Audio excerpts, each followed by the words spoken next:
बिरहा उधर से सुना है आप लोग। एक बात जान लन, नाले पे दहला इधर से रेलब बहन तुरंत ऊपर जाई बेनी भैया। पहलवानी के बिरहा उधर से आप लोगों ने सुना, और गीत के मतलब ही भैया, खुदा जब हुस्न देता है नजाकत आ ही जाती है, कदम चुन चुन के रखते हैं कमर बल खाई जाती है। बड़ी सुंदर दोनों कलाकारों से बीरस का भाव सुने, धुन तरस सुने। सूरज भाई तो पूरा गवैयन के डाटा भी बता दे का सब गावत हैं।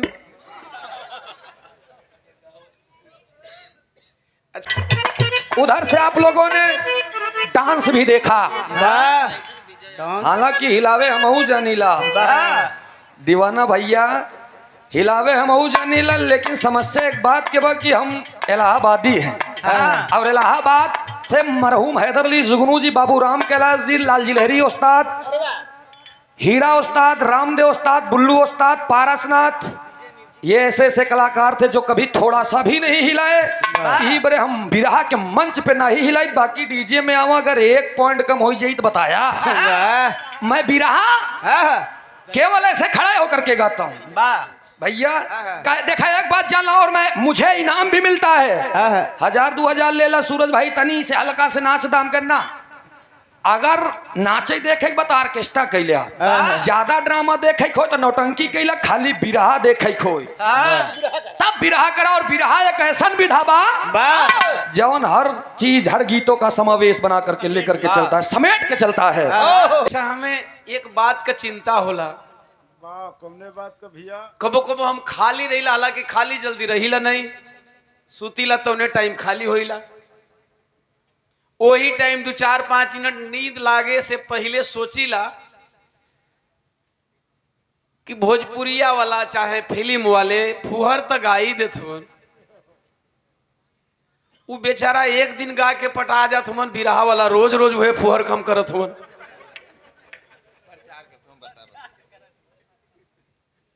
हालांकि हम इन चीजों में पढ़ते नहीं है, सीधा मेरे पास मेरे गीतों के लिए टाइम कम हो जाता है, इसलिए मैं नहीं कहता हूं। वो जान गए वाला कि हमन जितने फुहर गावल जी उतने हमन का प्रचार हो। अश्लीलता पर कई कई गो कानून आ गए, लेकिन वो मनते नहीं मन। अब मनिहा का है, बढ़िया बढ़िया गाना का तो चर्चा होत ना हो सोना। अब जब उन्होंने के पता है कि फ्री में हमके बिरहा वाले प्रचारक मिल गए बने, तो प्रचार करावे खातिर अपन गाय देते हो सन। देखिए, एक कलाकार गा करके बंद कर दिया, और हम बिरहा वाले तमाम साथियों से कहना चाहेंगे कि अच्छी गीतों का प्रचार करें। कुछ भोजपुरी में ऐसा गीत बा कि जवन गीत माई बहिन बिटिया सबका सामने सुनबल ओकरा में अश्लीलता, जैसे कि बिरहा में मैंने गाया गुलरी के फूल को, भोजपुरी वाले रोज नकल कर रहे हैं। बात नकल की आती है तो नकल अच्छी चीजों का होनी चाहिए, फुहर कम करे वाला करें। हमन बिरहा वालन के न लेन देन रहे कि चाहिए कि वो फुहर कम करत हैं। अब वो पहले उघार के घूमला सन तो बिरहा वाले बाद में उघार के घूमी है। इसीलिए मैं जल्दी किसी चीजों की चर्चा नहीं करता। फाइनली मैं बता दे रहा हूं, अगर मैं डिटेल में गाऊं तो मेरे लिए अपनी बात कहने को टाइम कम पड़ जाता है, और इन मुद्दों में पढ़ना नहीं चाहता। अब ऐसे कुल कई गाना का हमारे छोटे भाई के पास लिस्ट रहा था, हम कहीं तनी कि आज डिटेल कह दें कि एकरा में पढ़ले का हमन का जरूरत, हमन का बिरहा समंदर है, वो कुल नदी है भाई, वो कुल नदी है या कहीं समंदर में मिली, बिरहा समंदर है। आप लोग बंदर को भी कलंदर बना देते हैं। हाँ, केतनो खड़ू मुँह रहा निक के बार है कि कहीं तो देखा फिर कितना निक लागे लगे। 50 रुपया पुरस्कार माई भगवती हर मोड़ पे तरक्की दे। और ये विजय म्यूजिक के प्रोपाइटर विजय यादव जी 101 रुपया का पुरस्कार, बहुत बहुत नमन बा, प्रणाम बा, आशीर्वाद दे, हम बच्चे कला में कामयाब रहे। जहाँ रहे खुश रहे आबाद रहे। हालांकि एक बात तो बा बेनी भैया, भैया के हेयर कटिंगे पे हमका एक बात याद आई। क्या? भोजपुरी दुनिया वालों में और हमारे यहाँ की गीतों में बहुत अंतर बा। भोजपुरी दुनिया वालों ने महिलाओं का चाहे मर्द के कुछ छोड़े ना यहाँ का जान ला, मुड़े से लेके गोड़े तक सब पलाने धैया। जैसे जैसे मुड़े में कल हेयर केस बाल हिया से शुरू करे यहाँ की केसिया में लाल पियर गमके ला गजरा।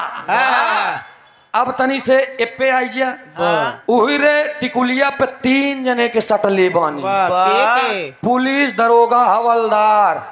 ये हमारे देश के रक्षक हैं, ये टिकुली पे लटकाया लटकाए दे यहाँ। ओकरे नीचे आवा गोरिया के कजरा कटार बन जाला। अब नीचे आइए तो लागल नथुनिया के धक्का बलम कलकत्ता पहुंचिए। सोचा आप कभो कभो सोचे कि हो तो कि ससुरवा कौनो वैसे धक्का रहन कि हनुमान जी का गधा रहन एक कई बार लगा कलकत्ता निकली। अब ओकरे नीचे आई जा ओठलाली से रोटी बोर की। अब ओकरे नीचे आई जा गोरिया के हार हमार जान लेत बा। नीचे तो हर दोनों वालूम साला धुक धुक करे। फिर ओकरे नीचे जी ओकरे नीचे ढोड़िया में चाय बिस्किट पीबा राजा जी तो 100 साल से ज्यादा तू जीबा राजा जी।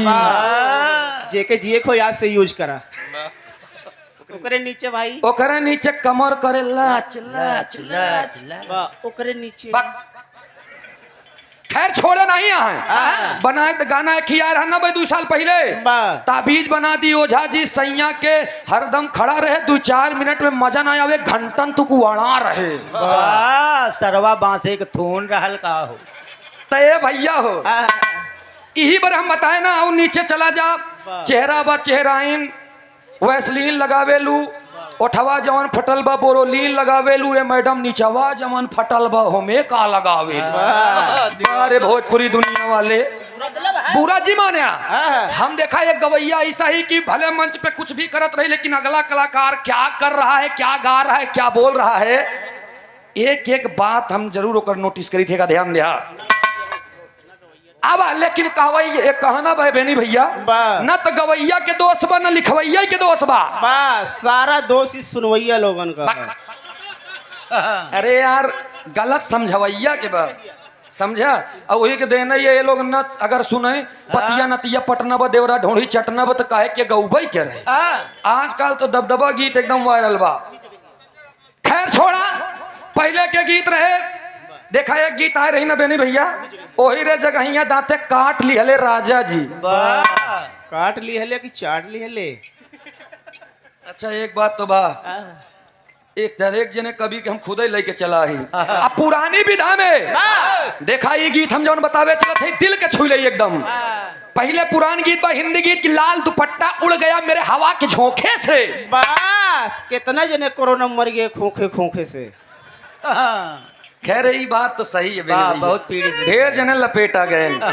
एकरे बाद एक गीत और आई रहल साजन मेरा उस पार है। शुगर हो गया 6 महीना से बीमार है लेटा है साला। पागल हो तुम। जब हम भाई सोई चरावत रहे अपने कछारे में तो एक गाना हमका बहुत प्यारा लगा। वो गाना रहे कि तू धरती पे चाहे जहां भी रहेगी तुझे तेरी खुशबू से पहचान लूंगा। वाह ये कुत्तों वाली हरकत आदमी करने लगे कब से सूंघने लगे। मोर भाई दोस्ती ना जाई पाऊ आई तनी से बढ़ाला मार साहब एक लाइन मिजाज बनाला सीधा बिरहा पे हम आवत ही।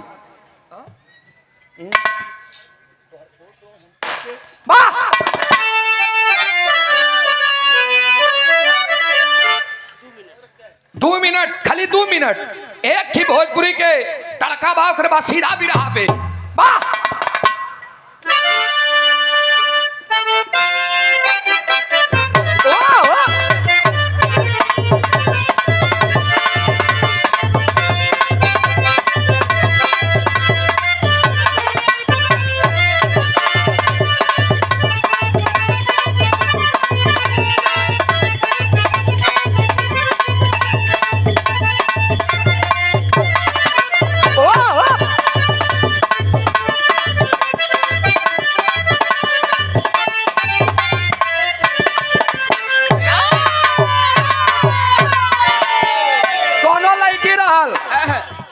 लड़किया से लड़कवा प्यार करत रहे, ओकर फोटो खींच के अपने मोबाइली में रखले रहल। वाह 3 दिन ओकर कोनो बात हो गया, झगड़ा हो गया, बोल चाल बंद। वाह कुर्सी पे बैठ के चाय पियत बे तो अपने गर्लफ्रेंड के फोटोइया जूम करके देखत रहा।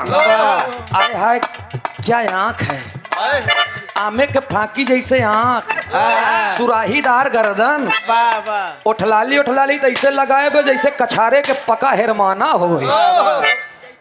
खूब एकदम देखत रहे। तब तक ओकर पापा लइकवा के बाबू हुई मुड़वा पर से देखत रहन कि ससुर कितना बढ़िया जूम करके देखत भाई। और जब वो परछाई में देख ले बाबू के, तब तक बाबू मारे ने एक तमाचा कबे तो का पढ़ाई बेरे भेजित कि तई बिटहिनी फोटो देखत हबे। जब इतना कहे तब लइकवा कहा बस समझबे न मार देबे। ई के यहाँ कहन के कहनी है तोहार पतो बने। बताओ का बता बाबा तोहर फोटो हम सबके देखवले बानी।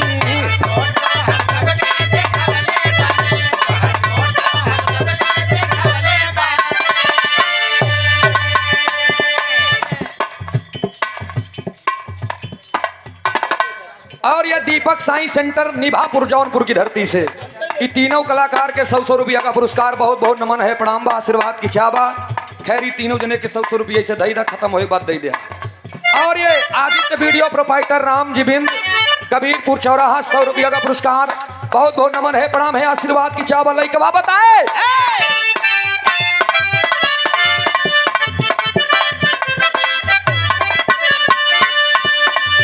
तो हर फोटो हम सबके देखवले बानी।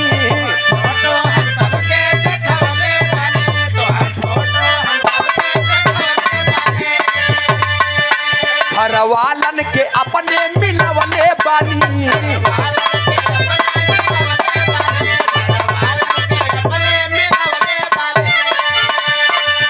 तो हर फोटो हम सबके देखवले बानी, हर वालन के अपने मिलवले बानी। कहली आए बाबू लेके बैंड बाजा बनब दूल्हे राजा।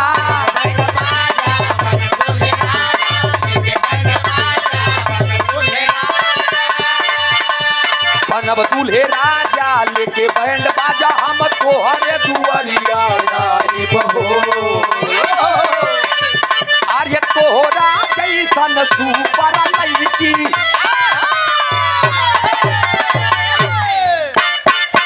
अरे तोहरा जैसन सुंदर लड़की कहवा पाई बहो। अरे तोहरा जैसन लड़की कहवा पाई बहो। दया पटे बाबू के पासो करे जा तोहा के बनाई बहो। तोहा के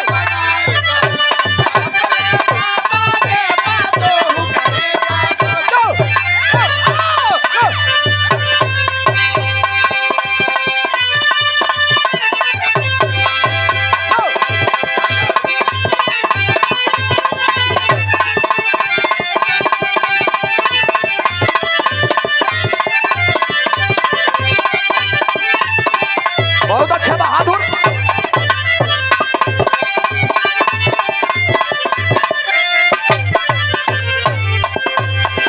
बड़ी सुंदर सुंदर गीत आप लोगों ने सुना। बिरहा की शानदार गायिका सोना सुहानी जी से घेरले बा बदरा बूंद बूंद के तरसता बलमा कदर न जाने। ले बाली रे उमरिया के कबले जोगा के राखी हाई सुघरी शरीरिया के बलमा कदर न जाने। हालांकि आजकल के हर मर्द कदर जाना ही लागा है। लिखने वाले ने जो लिखा है वो तो ठीक अपने तरफ लिखे हैं, लेकिन बेनी भैया आजकल के 14-15 साल के लड़का कदर अच्छे से जानता है। और उधर से गीत आप लोगों ने सुना बड़े भाई हमारे ओम प्रकाश दीवाना जी की तरफ से कि प्रेमिका प्रेमिका और प्रेमी को कैसे होना चाहिए। हालांकि 90% हाँ। आजकल के प्रेमिका इसे हैं। खैर ये बात तो सही है। अब ये बात कि हमसे तो उससे अच्छा क्यों जनबो नहीं करती है, जान ले। हाँ। और सब लोग सुने हुई है, वाह लेकिन हम तो रिसर्च करे यही। वाह तू लोग गोल्डन मेडल पाए हैं। वाह। गोल्डन मेडल लेकिन हाल दोनों जने को वही भाव बाटी धोबी कुत्ता न घर के न घाट के न घाट के। हालांकि एक बात तो बा, हाँ। हमने मेडल गोल्ड लिया है उसमें से। वाह आप हमने मेडल गोल्ड ऑफर आपके लिए खुली छूट है। मेरे जेब में सुधर जेब है। ये 50 रुपया पुरस्कार का बताया दिनेश सरोज नाथुपुर से। बहुत बहुत नमस्ते बा, प्रणाम बा, आशीर्वाद की चावा, जय भीम, नमो बुद्धाय। और अच्छी अच्छी बात आप लोगों ने सुना। हालांकि गीत में हम सब समेटब आई मार साहब तो बा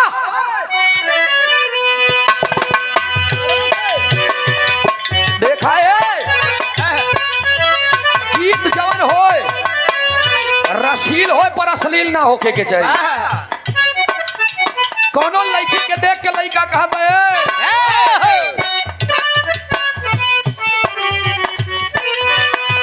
तू तो हमके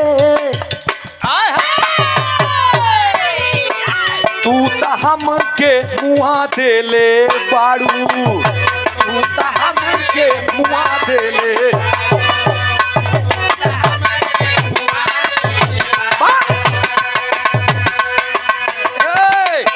और ये रुख से पर्दा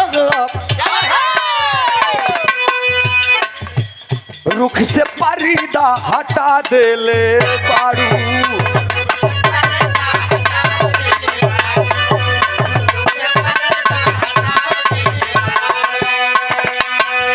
आज अच्छा कटी दिन बुझाता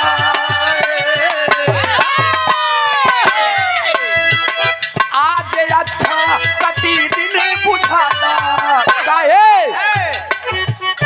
हो रहे मुस्कुरा देले बारू, हो रहे मुस्कुरा देले बारू।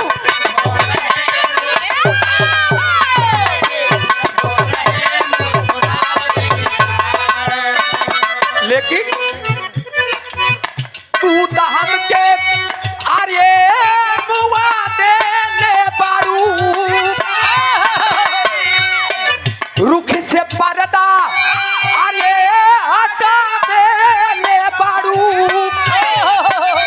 आज अच्छा कटी दिन बुझाता हो रहे मुस्कुरा देले बारू।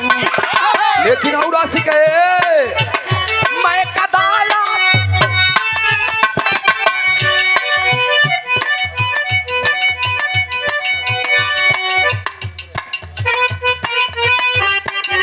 एक जोरदार ताली बजा करके आप लोग सम्मान कर दीजिए। यदकुल शिरोमणि यदकुल नंदन श्री सुरेंद्र यादव जी मछली शहर की धरती से बहुत से माया का पुरस्कार सुंदर पंखुड़ियों से गुथा हुआ पुष्पों का हार देकर अपने बच्चे का हौसला अफजाई किए हैं। बहुत बहुत नमन बा, प्रणाम बा, कहे का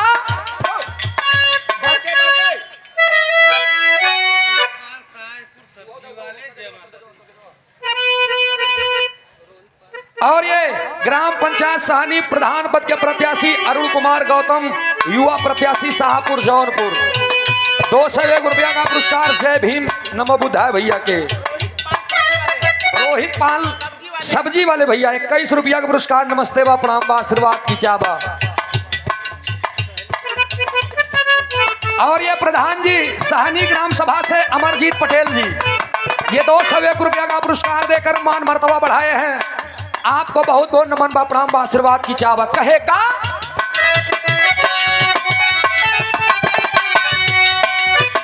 मैं कदाया आज जाए के नहीं थे,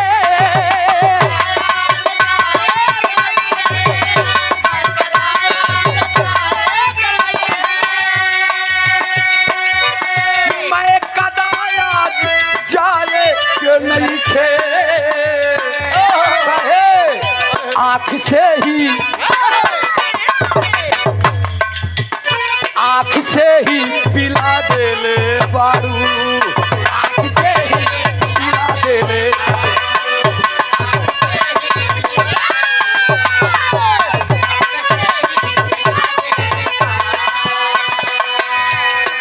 चूमलिया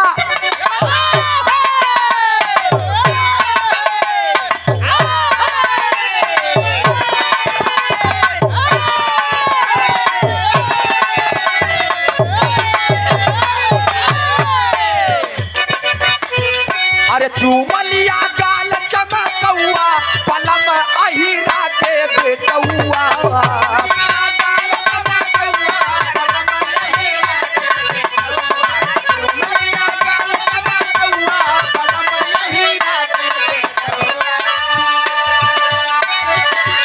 अरे चूमलिया गाल चमकौआ पलम अहिरा के बेटौआ दुधवा पिया के तीन कौआ हो अहिरा के बेटौआ दुधवा पिया के तीन कौआ हो अहिरा के बेटौआ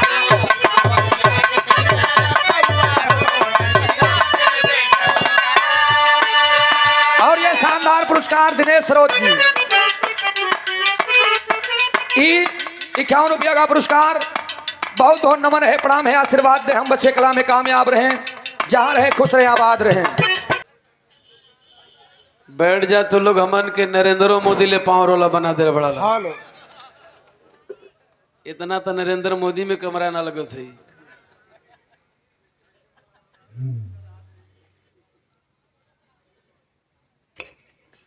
बहुत बहुत धन्यवाद आप सबों का कि आप लोग बचे हैं। बचे हैं जौना टाइम ले आइल बन जा ओना टाइम के अनुसार अब जनसंख्या कम हो गई बते इतना लोग बचल बने जो आए निमंत्रण किए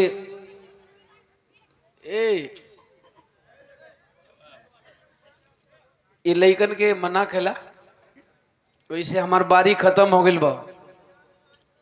सिद्धार्थ जी का कहना था कि कम से कम 2-2 इनिंग तो हो ही जाए के चाहिए। सभी कलाकार 2-2 गाना गाए हैं तो आप एक गाना गा करके चले जाएंगे अच्छा नहीं लगेगा। और आप सबों का कदर करना मेरा स्वभाव है। बड़ा कुछ कलाकार बिरहा जगत में गवैया गावत रही हैं अपन बारी पूरा करके निकल ली हैं। मंच की गरिमा होती है मंच पे बहाना नहीं चलता। और जहां आप लोगों की अदालत बैठी हो जो चले गए उनका भी धन्यवाद जो जाने वाले हैं उनका भी धन्यवाद जो अभी बैठ करके हम कलाकारों को 2-4-5 मिनट झेलने वाले हैं उनका भी धन्यवाद और जो लोग जा करके सो गए हैं उनकी आत्मा को शांति मिले।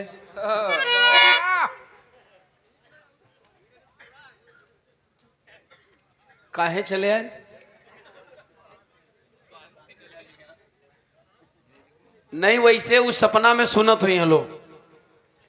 देखिए आप लोग हंस देते हैं एक्चुअली शायद बिरहा में मेरा जन्म यथार्थ बताने के लिए हुआ है। अब हम बताए दें कि जो सुतल वो करी आत्मा के शांति मिले तो बहुत लोगन के मन में कई प्रकार का सवाल चलो थे कि भाई इस सुतला आदमी का आत्मा का शांति दिवाओ था दीवानवा साहब। मरने वालों की आत्मा नहीं भटकती जीते जी ही आत्मा भटकती है। जो लोग सोए होंगे उनकी आत्मा भटक रही होगी। वो 2 जोन में एक डेंजर जोन एक रंगीन जोन। प्रार्थना करते हैं जो लोग डेंजर जोन में होंगे 5 नदी से घिरा हुआ यह गांव है। अब बहुत लोगन के लगत है कि बाढ़ आ गई ससुरा यहाँ सरसों फुलाता सपना का कौन ठिकाना का सोना चला मने है कहीं चल जाई सरसों यार तोरी अंग्रेजी बोली। और बहुत लोग यहां से जाने के बाद भी हम तीनों कलाकारों का बिरहा सुन रहे होंगे सो करके इंतजार करते हैं कि सोना का बारी अब बीते वाला है। दीवाना खड़ा हुई है सोना उठ के बैठ गई अब दीवाना उठी है।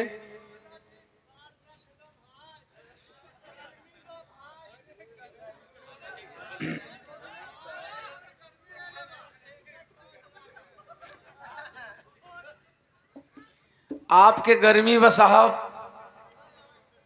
चला हम दवाइये ना लेती है, से हमें गर्मी ना हो।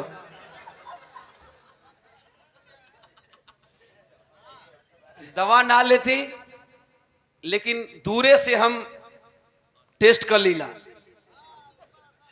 हाँ तो धीरे धीरे अब जब हमार इंजन गर्म हुई तो इस साल उतर जाई।